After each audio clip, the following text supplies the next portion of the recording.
Hello, my name is Paul Entwistle. I'm the Managing Director of Lancashire DAF. Based at Walton Summit in the heart of Lancashire, we employ 104 people on this 10-acre site, which comprises of a 9-bay workshop, a ATF lane and a 4.5-bay PDI centre which solely concentrates on PDI new vehicles. In 2023, we sold 1,750 commercial vehicles which are based between retail and national fleet accounts. Hi, I'm Chris Griffiths. I'm the Fleet Sales Manager at Lancashire DAF and I've been for a few months now.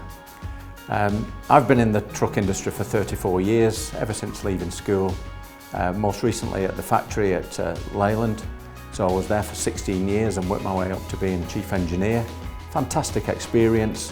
What I was really craving all that time was getting more involved with customers, talking about wheelbases on trucks, fifth wheels, suspension, power takeoffs, things like that. I'm really looking forward to working closer with fleet customers. At this important time where vehicles are getting really technical, we're talking about different drive lines, different sources of energy. I think it's good to have a technical person who's seen the development of those vehicles through the time. And when this opportunity came up at Lancashire DAF, and I just had to take the opportunity.